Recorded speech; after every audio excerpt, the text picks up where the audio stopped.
In 1888, a blizzard hit the Great Plains so fast that children froze to death walking home from school. No warning, no shelter, just white. The families who survived that winter, and every winter after it, did not have insulated walls or central heating. They had tricks. Number 17 on this list kept babies alive when the temperature dropped to 40 below. Number 9 was so effective, the United States Army studied it decades later. And number 3 sounds like something no rational person would try, but it worked every single time. These 30 survival tricks were not passed down in books. They were whispered between neighbors, scratched into the margins of almanacs, and taught to children before they could read. Before we begin, subscribe, because what these families knew could still save your life. Number 30. Banking the house with manure and straw. Before the first hard freeze, prairie families piled a thick wall of horse manure, straw, and dirt against the foundation of the house, sometimes 3 feet high and 2 feet deep. The mixture packed down dense, trapping dead air against the walls and blocking the wind that cut through every crack in the siding. A homestead with banked walls could hold heat twice as long as one left exposed. The smell faded once it froze solid, and by December no one noticed anyway. Families who skipped this step paid for it in firewood, burning through their supply weeks before spring.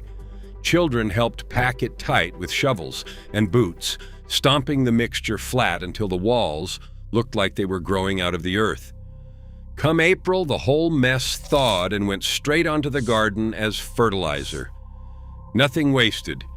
The house stayed warmer, the garden grew richer, and the only cost was an afternoon of hard, ugly work that nobody wanted to do but everybody did.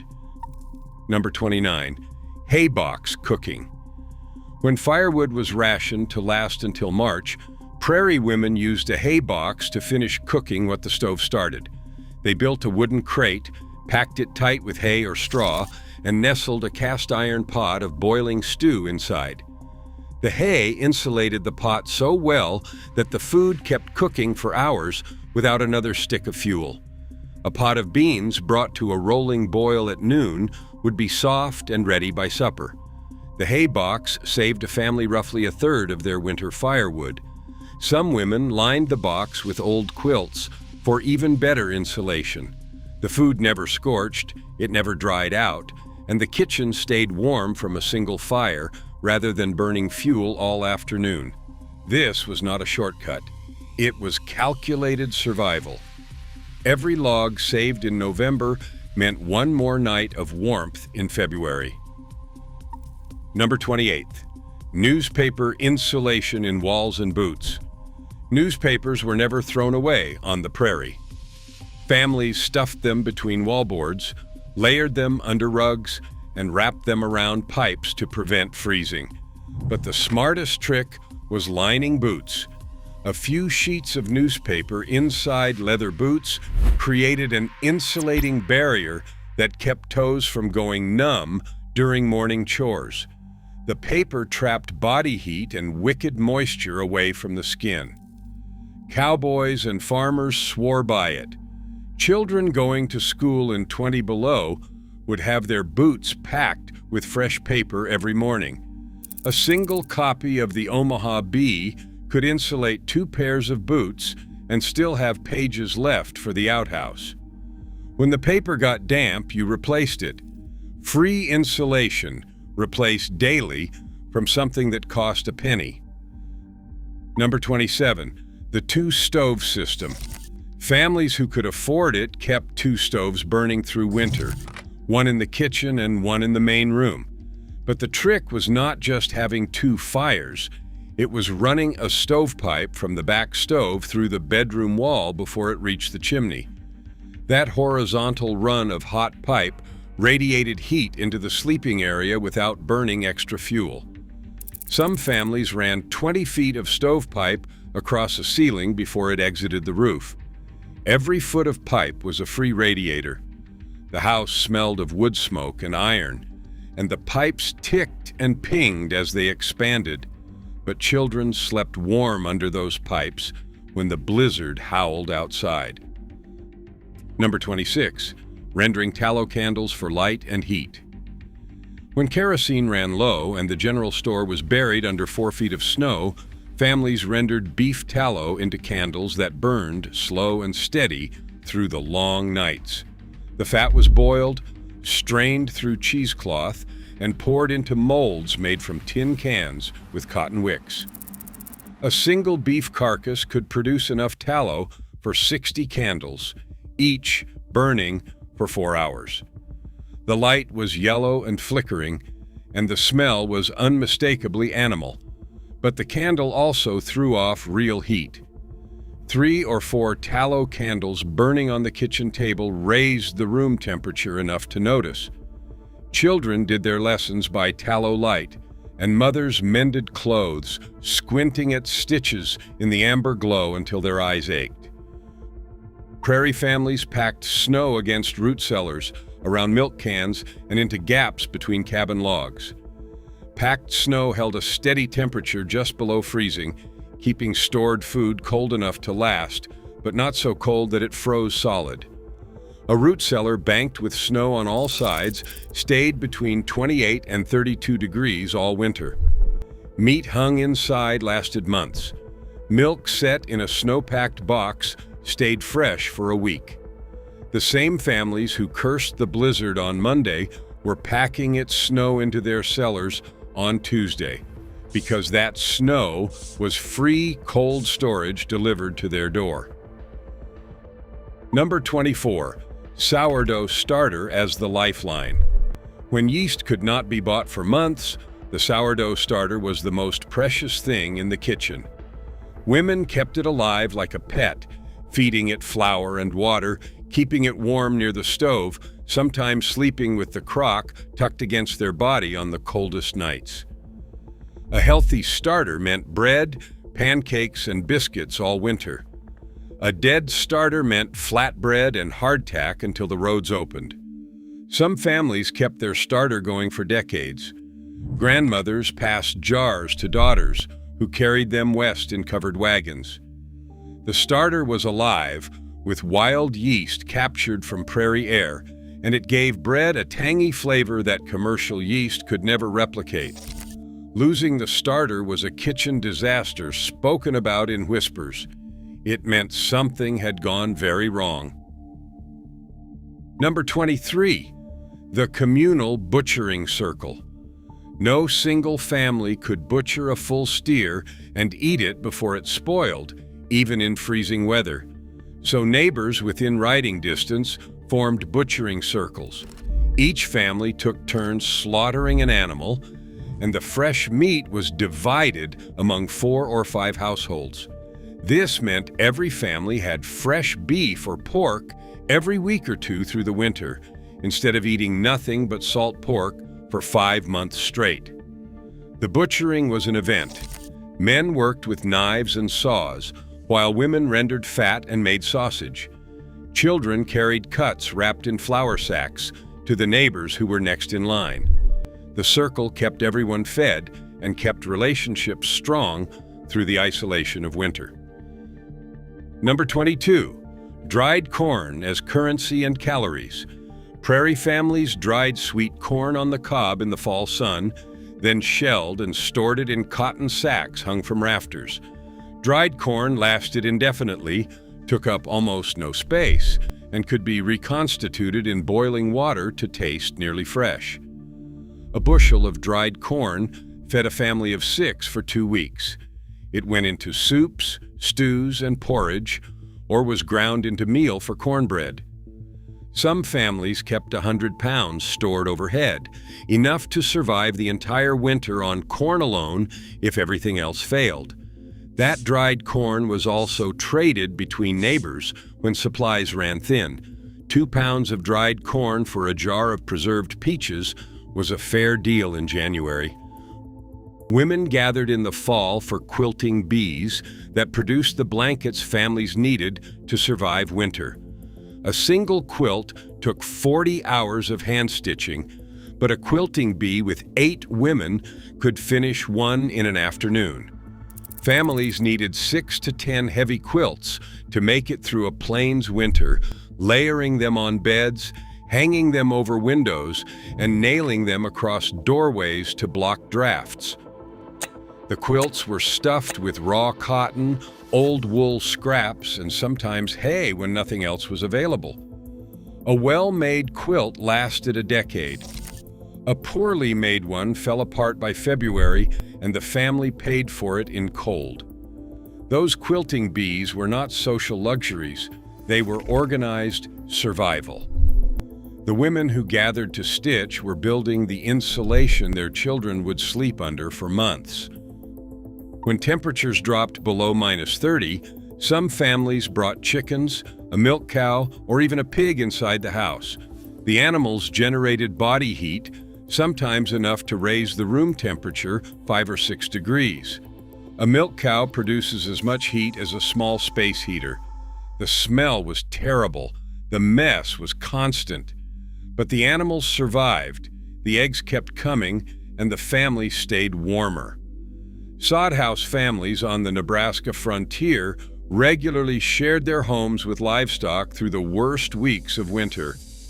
A partition of blankets separated the animal side from the family side, and children learned to sleep through the sound of a cow chewing cud 6 feet from their pillow. Number 19. The rope to the barn.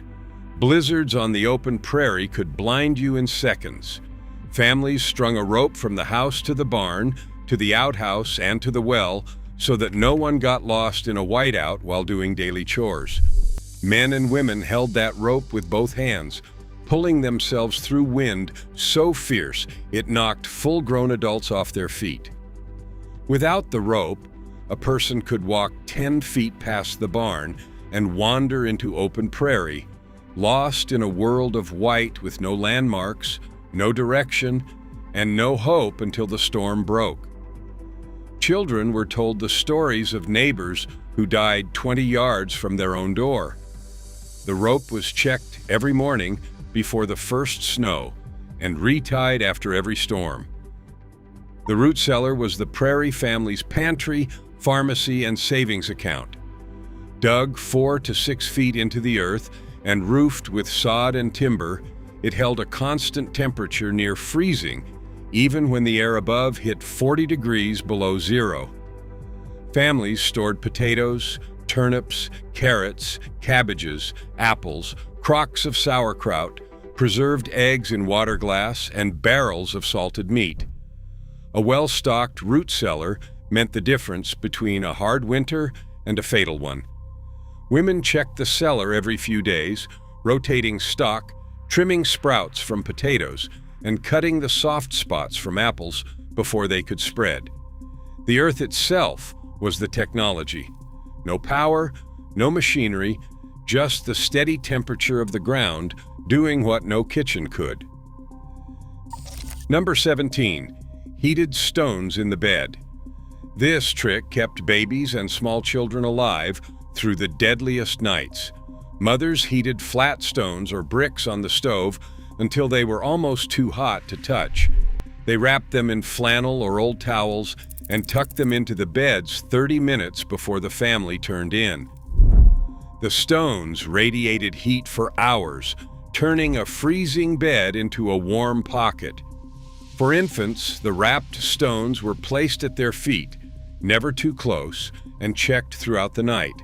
Some mothers heated 6 or 8 stones at a time, rotating fresh ones in at midnight when the first set cooled. The sound of the stove lid clanging open at 2 in the morning meant a mother was pulling another stone from the fire to keep her children warm. No thermometer, no thermostat, just a woman's hand testing the flannel and her instinct measuring the cold. Number 16. Snow fences built from brush and bone. On the open prairie, families learned to trap snow before it trapped them. They built simple fences out of dead brush, saplings, fence posts, and whatever bones they could gather, placing them where the wind would lay a drift away from the house and road. A line of brush and bone set perpendicular to the prevailing wind would slow air, cause snow to pile up, and form a predictable drift 4 to 6 feet high. Those drifts were deliberately located to block and funnel snow, protecting lanes, corrals, and the approach to the barn. Bones were useful as anchors and as stiff pickets when wood was scarce. Neighbors worked together to harvest materials and set the fences before the first heavy storm. The result was low-tech and highly effective, a way to control the landscape and keep access open when storms threatened. These improvised windbreaks did more than save hours of shoveling. They protected livestock, kept roads passable, and in winter after winter they quietly saved lives. Prairie families built crude fences on the windward side of the homestead using piled brush, fence posts, and sometimes the bones and hides of butchered cattle. These fences did not stop the wind. They redirected it, creating a snowdrift on the lee side that actually insulated the house and barn. A well-placed snow fence could reduce wind chill against the walls by half. Families studied the wind patterns for years before building, knowing exactly where to place the barrier for maximum effect. Some built them 100 feet out from the house, letting the snow pile up in the gap rather than against the door.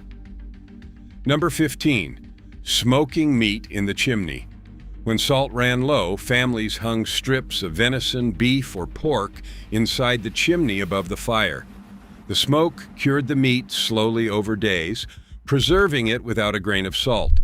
The flavor was intense, deeply smoky, and the texture turned tough and chewy, perfect for gnawing during long rides or carrying in a coat pocket for an emergency meal. A family could smoke 50 pounds of meat in a single chimney if they hung it high enough to avoid the direct flame. The meat lasted all winter and into spring, growing darker and harder, but never spoiling.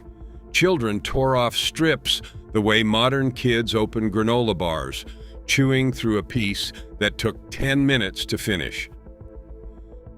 When firewood ran out on the treeless plains, families burned dried corn cobs. A bushel of cobs burned hot enough to cook a meal and warm a room for an evening. They caught fire easily, burned fast and clean, and left almost no ash.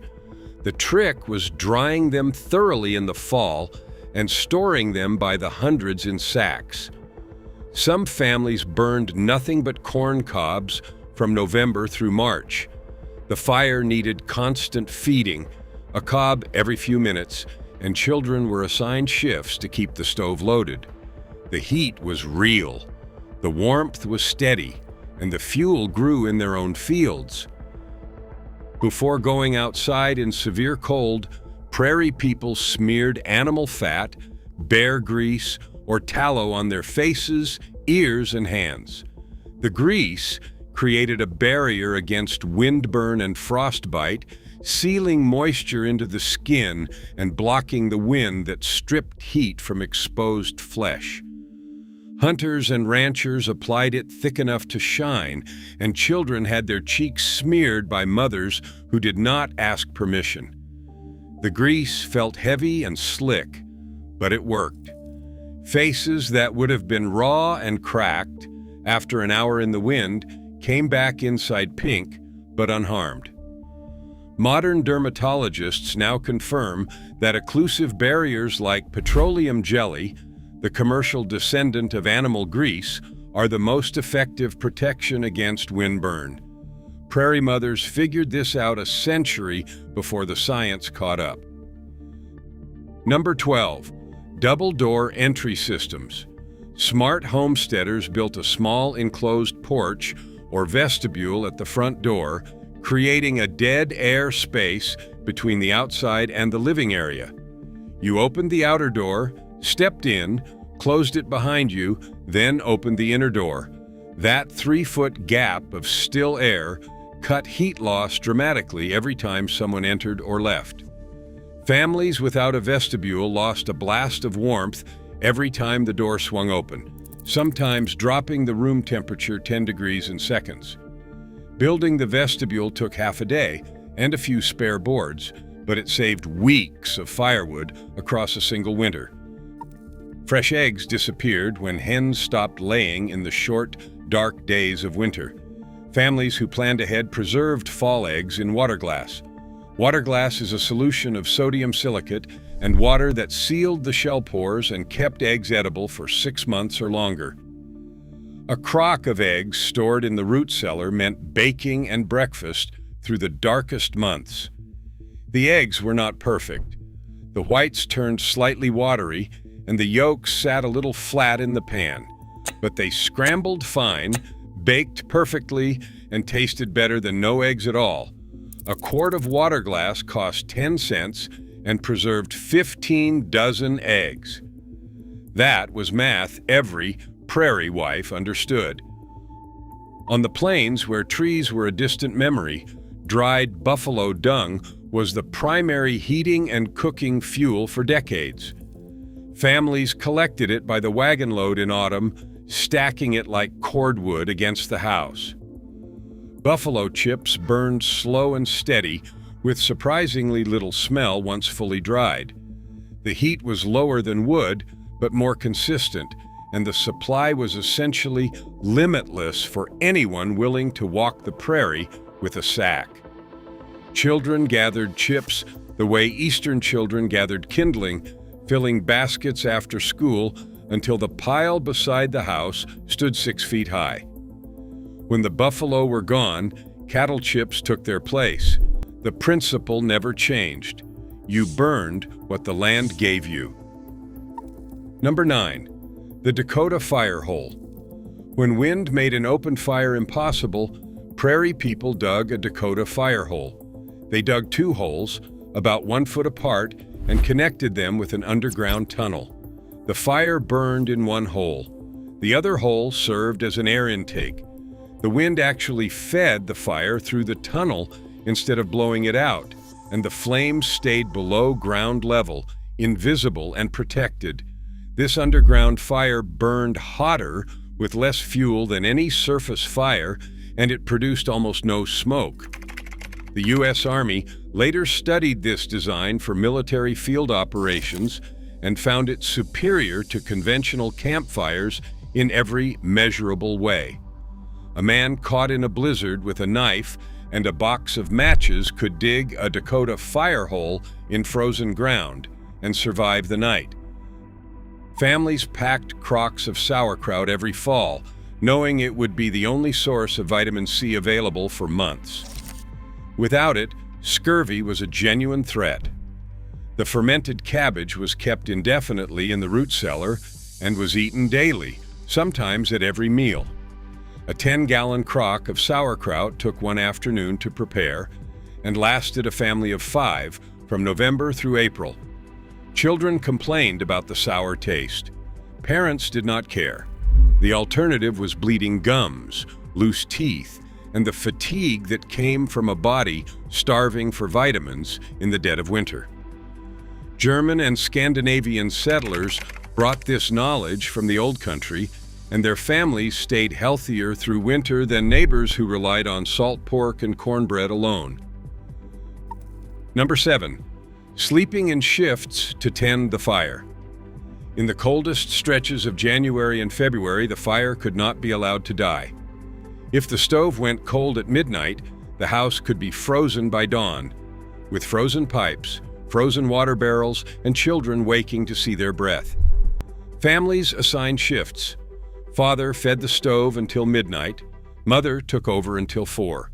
An older child might cover the last stretch until sunrise. The whole household survived on interrupted sleep for weeks at a time. That exhaustion was the hidden cost of winter on the plains. Not dramatic, not heroic, just a tired parent stumbling to the stove in the dark, feeding it another log, and shuffling back to bed knowing they had bought their family 4 more hours of warmth. Number 6, canning everything that grew. A prairie wife might put up 300 jars of preserved food between August and October. Green beans, tomatoes, corn, peaches, plums, pickles, jams, meat, and broth. Those glass jars lined the root cellar shelves like a library of calories, each one representing an afternoon of boiling, sealing, and labeling.